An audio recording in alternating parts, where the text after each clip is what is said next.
Hi, and welcome to the Delphi Dirt. My name is Erica Morse. I'm a private investigator, a lifelong investigative journalist, and I have a unique story to tell about a unique case. The Delphi case, for those of you who aren't familiar, revolves around the 2017 disappearance of two little girls in Delphi, Indiana, Abigail Williams and Liberty German. The two girls vanished and were seemingly lost for approximately 36 hours. This case took many twists and turns throughout the years, and then all of a sudden, in October of 2022, a man by the name of Richard Matthew Allen was arrested for taking their lives. I was called in February of 2023 and solicited and invited to join the case as a fact-finding investigator for the defense side, even though that is highly in dispute now. And that's part of why I'm telling this story, is when people lie about the most basic things and the most easily provable things, what are the big things they're lying about? This is the Delphi Dirt. All right, everybody, this is the first episode of the Delphi Dirt. This is long overdue. This is long overdue. The reason this is long overdue is for three reasons. Number one, the truth has now been delayed. That does not serve the victims in this case, Abby and Libby, nor does it serve the innocent man and his family, who are living an utter nightmare. Number two, there are YouTubers who have chosen to fill in the gap, the void of lack of information or lack of conversation with people who have worked on the defense side. And those people have filled that space with so much nonsense and bad information that they have caused additional harm to many innocent people. And number three, because the bad guys and the police are still getting away with it. At the core of this case are two little girls whose lives were taken, and an innocent man who was the perfect patsy for a crime that he did not commit. Now, I understand people have their opinions on this case, and listen, everyone is welcome to their opinion. But if you were to sit down with me face to face and have, say, a 15 to 30 minute conversation, I guarantee you would be the only one asking questions. You have not spent 2.5, almost 3 years of your life reading through millions of pages of discovery as I have. And for those who claim that I didn't work this case, I'll pose the same question to you that I've posed to all of the defense attorneys. Am I a private investigator who was hired to work this case under contract with 2 non-disclosure agreements? Or am I a journalist, a lifelong investigative journalist from the Hoosier State, who has now been handed confidential and sealed discovery for a murder trial? Well, they couldn't answer that question, so I'm going to answer it for them. Until or unless Christine Salzer and I receive the compensation that we are owed through Jensen Investigations and the defense and the state of Indiana, then we will consider ourselves investigative journalists who were given complete and untethered access to discovery in this case. We have shared hundreds of text messages, emails, confidential messages, and held meetings that were recorded. Think on that for a second. If I didn't work this case from the inside, then how in the hell do I have dozens of hours of recorded conversations with the lawyers and the lead investigator? This is why people don't want me to talk. And this is exactly why I'm going to talk. Because what's happened in Indiana is a travesty. It's a travesty on many levels. And I've been hurt. My family's been hurt. My partner in anti-crime, Christine Salzer, has been tremendously hurt. Rick and Kathy, my God, and their loved ones have suffered torture that no one can truly comprehend, myself included. I love Kathy. I've spoken with Rick a couple of times and don't claim to be close with him, but I can tell you that I do consider myself very close with Kathy, and I'm not going to speak for her here by any means. She's unfairly suffered. Their family has unfairly suffered, and unless you've had that 15 to 30 minute sit down that I've had many, many times, you're not in a position to say otherwise. Now, what I'm doing in this intro is kind of touching the surface on several issues that have cropped up and the things that are hanging out there for this case. One of the things I intend to address until it changes is the behavior of certain women on YouTube as it relates to Delphi. Now, what you will not hear from me as you hear from them is a bunch of name calling and misdirected hatred that they actually can't pinpoint.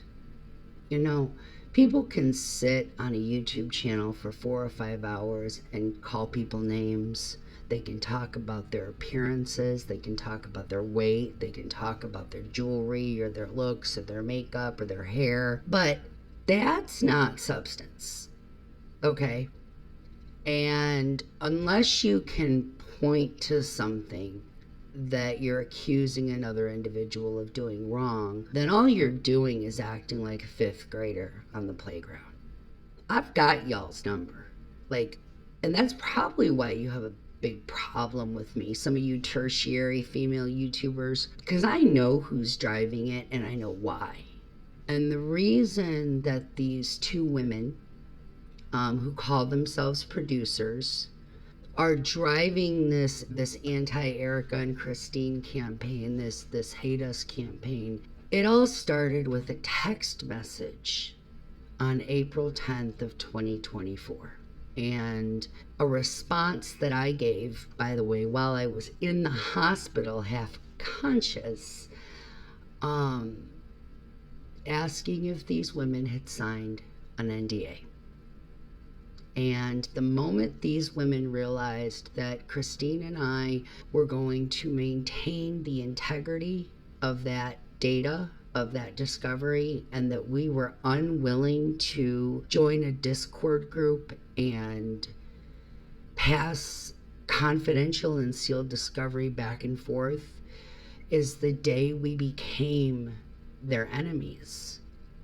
So if you are on the fence about who to believe in this case, I would strongly urge you to go back and watch and listen to some of their, their Mean Girls episodes over the last few months and see if you can pinpoint anything that they're really upset with us about.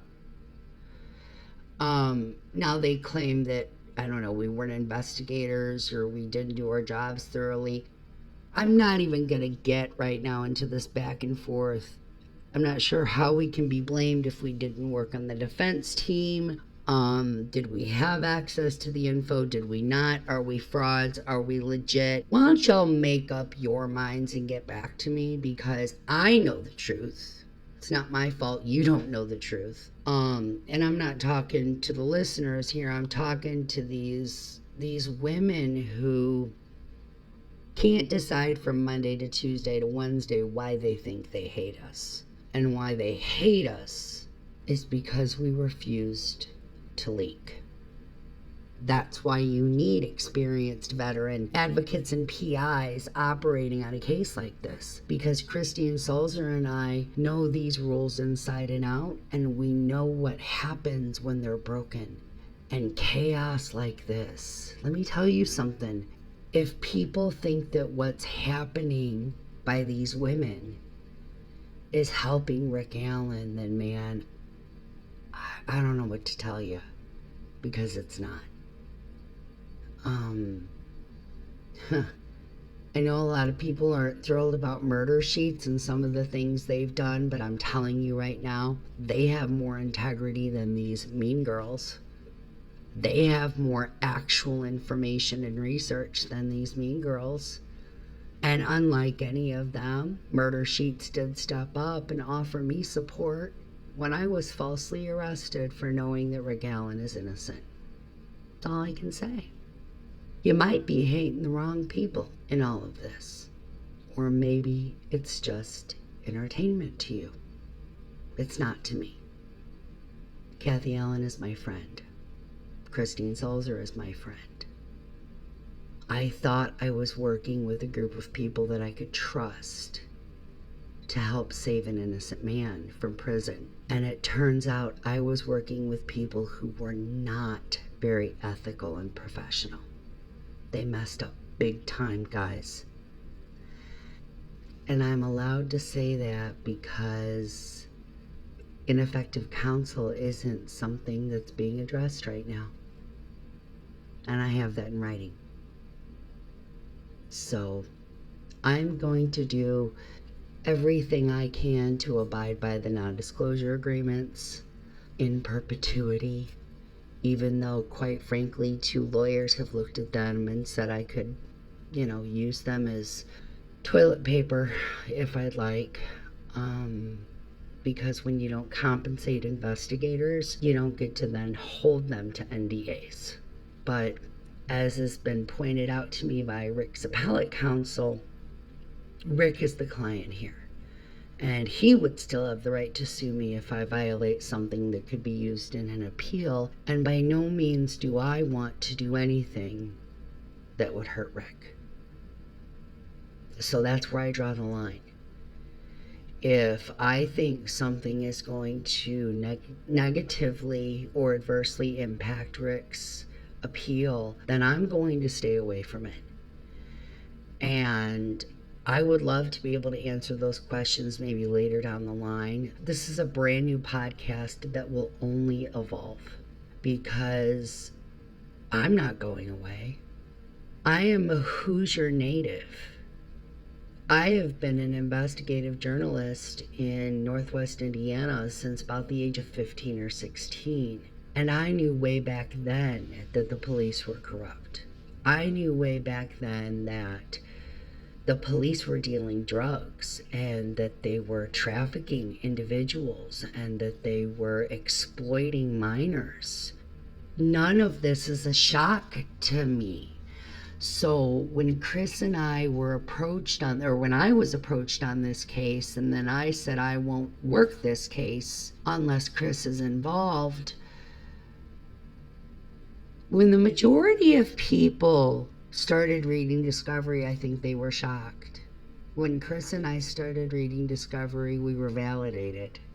That's the difference. None of this is new to us. We've known about this for 25 to 30 years. That's why I'm so angry about the outcome. Because to me, the outcome was obvious. Rick Allen did not commit these crimes.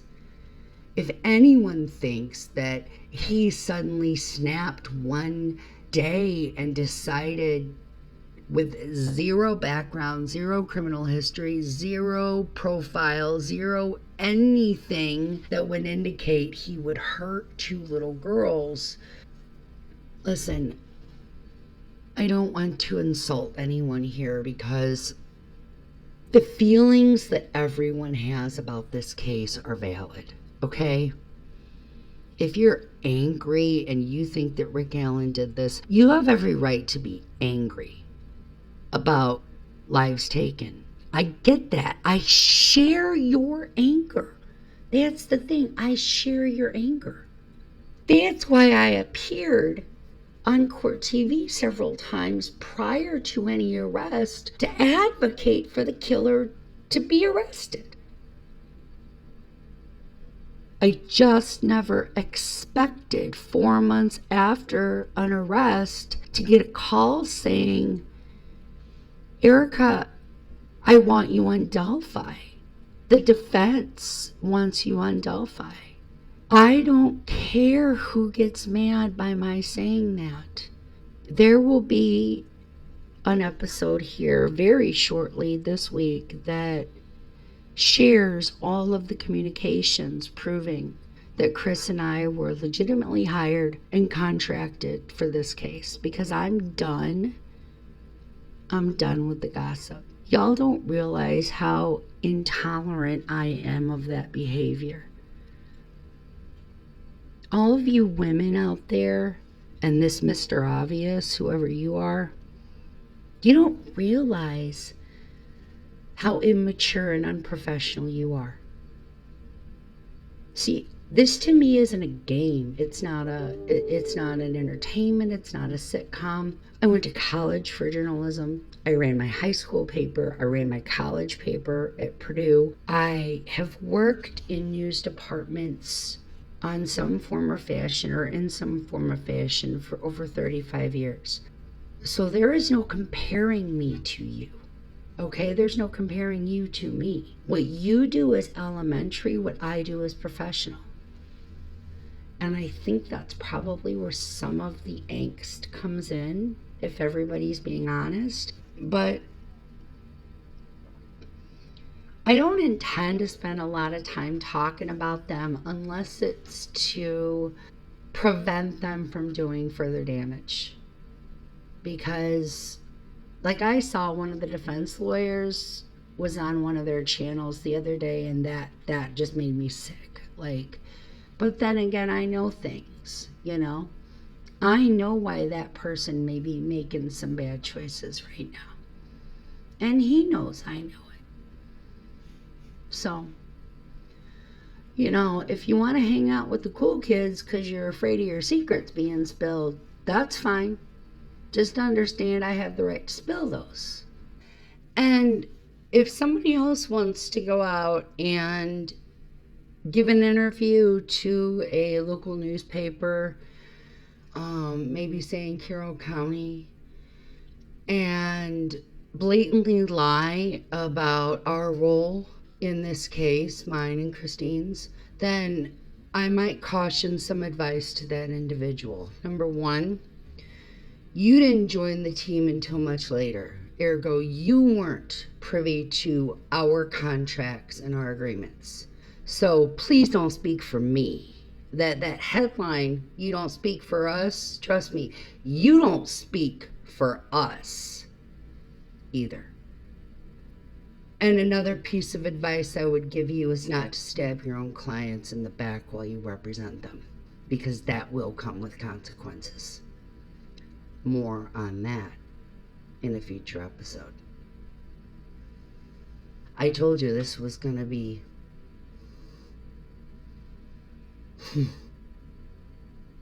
both controversial and compelling. You see, again, I'm not new to this. Throughout my years in radio, I worked with and sold and marketed and managed programs such as Howard Stern, Bob and Tom, Rush Limbaugh. I've managed programs that were pulled off the air or boycotted by advertisers, and learned many moons ago how to work within the confines of remaining professional, ethical, legal, legitimate, and be both controversial and compelling. I know what people want to hear, and what they want to hear is the truth. And they're not getting it from anyone else. Anyone. Prof would be probably the closest to delivering 90% of what's out there. And I don't fault him. It's just that he wasn't behind the scenes. As an outsider, he is nailing it as far as I'm concerned.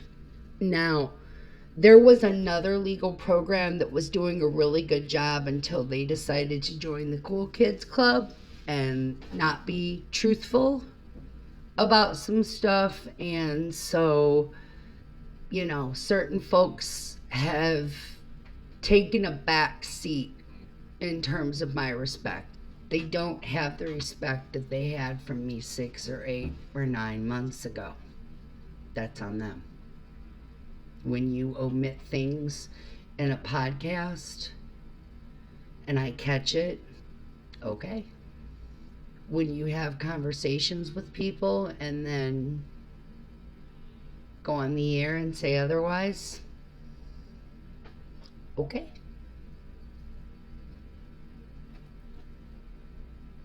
I can pinpoint why I'm upset with people. I'm pretty clear on that, actually. And one of the things we're going to give all of you an opportunity to do is to ask questions.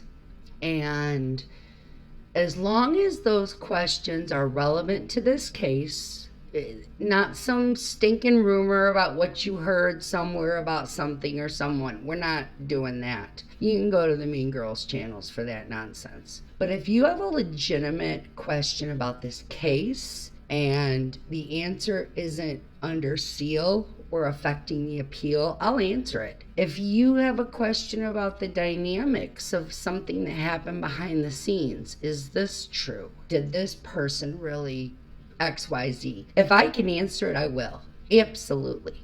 This is what the Delphi Dirt is all about, is giving you the behind the scenes look, just not at the expense of Rick Allen's appeal or justice for the girls. Because, believe it or not, one is directly connected to the other. And as long as you abide by those ground rules and I abide by those ground rules, then we'll get along. Because I'm not the person I've been made out to be. I'm just not the person they've made me out to be on every level. I know what they've said. I know some of it anyway. I don't watch the stuff. I don't listen to it. I don't view it. I don't read it because it's taken me years to overcome that type of abuse. I am truly a stalking victim. I have a restraining order against a man who's violated it many, many times. And he has a lot of help in violating that. So I get to choose how this goes. Right now, I don't want to do on camera. Maybe I'll do a live here or there if I feel comfortable. But I am going to give people the chance to ask questions that are valid and relevant and to email them. You can put them in the comment section or you can email them to victimsnewsonair@gmail.com. If you don't want to use the Gmail account, erica@victimsnewsonline.com, and ask those questions. If you just want to complain at me or call me names, go ahead. If you decide you want to send me a nasty gram, then go ahead, get it off your chest. I may or may not read those because unless it's conducive to some form of co-understanding, then I don't see the purpose. If you want to send me an email and said, why did you do this, this, and this? Then I can come back and say, but I didn't do any of those things. Well, but Amy said you did. Well, Amy doesn't know me. We've never had a conversation beyond, I think, 2 phone calls. Well, the Shaboogers said something about you. I have no idea who Shaboogers is. Literally, no clue. Mr. Obvious, no clue. This Bakersfield person, from what I've been told by real Bakersfield people, wouldn't last 10 minutes downtown. So if you want to clear something up, did you really do this, this, and this? I'll answer it because I have nothing to hide. You're not just getting the Delphi dirt on them, you're getting the Delphi dirt on me. Just don't be disappointed when you find out I'm a lot more vanilla than they've made me out to be. Either I have all this power or I don't have all this power. Either I'm a fake PI or I'm a real PI. Either I'm a fake journalist or a real journalist. They don't know the answers to those questions. Only Erica Morse does. So send that email. I'm cool with it. If I can answer it without impacting Rick's appeal or hurting the girl's chance at real justice, I see nothing wrong with answering the question. I don't have much more to say on this intro. I want to keep this intro to under 30 minutes because I respect people's time and I do not anticipate having podcasts that are 2 or 3 or 4 hours long.